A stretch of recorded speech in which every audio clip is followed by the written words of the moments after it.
Hi friends, ఈరోజైతే మనం మంచిగా డ్రై ఫ్రూట్ పాలపూరి అయితే తయారు చేయబోతున్నాం. దానికి కావాల్సిన పదార్థాలు ఏంటంటే 2 స్పూన్స్ షుగర్, 1 స్పూను పుచ్చగింజలు, 2 స్పూన్స్ బాదం, 1 ఇలాచి, 2 స్పూన్స్ జీడిపప్పు అండి. మనం పిస్తా పప్పు ఉంటే వేసుకోవచ్చు, నా దగ్గర అవైలబుల్ లేదు, అందుకని ఈ 3 రకాల డ్రై ఫ్రూట్స్ వేస్తున్నాను. ముందుగా మనం బాదం పప్పుని ఇలాగా కొట్టుకొని చిన్న చిన్న ముక్కలుగా వేసుకోవాలి. ఇది మిక్సీ పట్టి చూపిస్తా. ఇదండి, ఇందులో గోధుమ పిండి, ఆటా పిండి వాడకూడదండి, సాగుతుంది పూరి, అందుకని చెప్పేసి అచ్చమైన గోధుమ పిండి అండి, సాల్టు, ఇవన్నీ కలిపి ఇలా కలిపేసుకోవాలి. ఫస్ట్ ఇంకండి పాలు పోసుకుంటూ కలుపుకోవాలి. పిండి చపాతీ పిండిలాగా కలుపుకోవాలండి, కొంచెం గట్టిగా సాఫ్ట్గా కలుపుకోవాలి.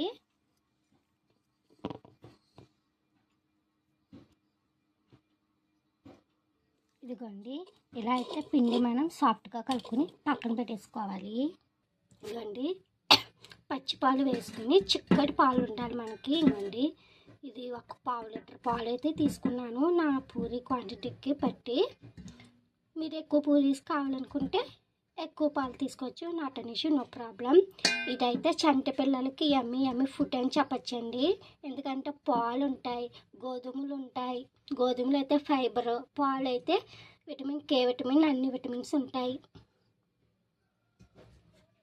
ఈ పాలు అయితే కొంచెం ఈ ప్రాసెస్ ఎందుకు ముందర చేస్తున్నానంటే అండి, పాలు బాగా కాగాలి, ప్లస్ చల్లారాలి. ఇంకోండి, ఈ డ్రై ఫ్రూట్స్ పౌడర్ అయితే ఇలాగ మనకి పైన పౌడర్ అయిపోయింది. దీన్ని పక్కన పెట్టేసుకున్నాం. కొంచెంసేపు పాలు అయితే మనకి కాగటం స్టార్ట్ అయినాయండి.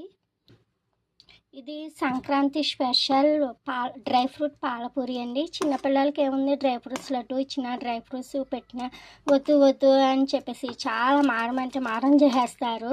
నా పిల్లలతో సహా కూడా అంతే అండి. అందుకని ఇలాగ డ్రై ఫ్రూట్ పౌడర్ చేసి పూరి కింద వేసి పెట్టేస్తే చాలా బాగుంటుంది, ఎంజాయ్ చేస్తారు. ఇంకోండి, పాలు అయితే మనకి చాలా మరుగుతున్నాయి. ఇప్పుడు మనం డ్రై ఫ్రూట్స్ పౌడర్ 2 స్పూన్స్ వేద్దాం. ఇది కొంచెం పలచగా ఉండాలండి, పూరికి పట్టాలి కదా, అందుకనేసి మంట లో ఫ్లేమ్లో పెట్టుకుంటూ ఇలాగా కలుపుకోవాలండి. ఇవ్వండి, బాగా కలిసిపోయింది కదా డ్రై ఫ్రూట్ పౌడర్ పాలల్లో. ఇప్పుడు మంట పెద్దది పెట్టుకుని హై ఫ్లేమ్లోని కొంచెంసేపు మరిగించుకోవాలండి, 5 to 10 minutes అంతే. డ్రై ఫ్రూట్స్ పాడైతే చూడండి మంచి స్మెల్ వస్తూ ఎంత హెల్దీ మిల్క్. ఇంకోండి, పాలు అయితే మనకి బాగా మరిగిపోయినాయి.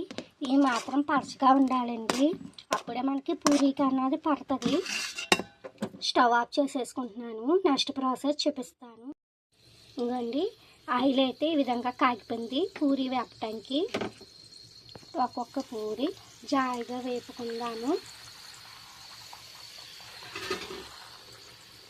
ఇంకని చూసారా ఎలా పొంగుతుందో పూరి. ఇప్పుడు కలుపుకున్న పిండి అయినా బాగా పొంగుతుందండి. ఇంకండి చూసారా, ఇంకొక 2 పూరీస్ ఉన్నాయి, అవి కూడా ఫ్రై చేసుకుందాం. ఇంకండి, పూరి అన్నది ఫైన్గా ఫ్రై అయిపోయినాయి, స్టవ్ ఆఫ్ చేసేసుకున్నాం.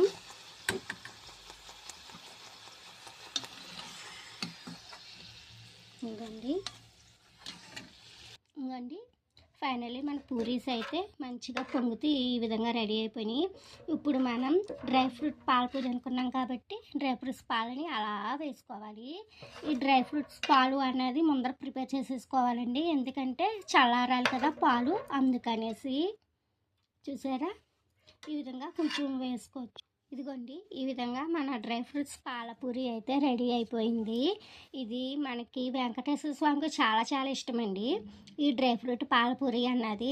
ఇక్కడ చేయరు, కానీ తమిళనాడులో ఒక కుగ్రామం అయితే ఉందండి, అక్కడైతే వెంకటేశ్వర స్వామికి డైలీ ఈ నైవేద్యం పెట్టాల్సిందండి.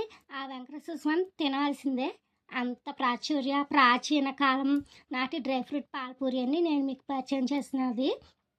ఇది ఒక 1 అవర్ కానీ ఒక హాఫ్ అన్ అవర్ కానీ టైం ఉంటే ఇలాగా ఫస్ట్ ప్రిపేర్ చేసుకుని పెట్టేసుకుంటే పిల్లలు పెద్దలు ఈ మనుషుల కంటే ఎక్కువ ఆ వెంకటేశ్వర స్వామి అయితే చాలా ఇష్టంగా తింటాడండి. మీరు కూడా ట్రై చేసేయండి ఈ డ్రై ఫ్రూట్ పాలపూరి.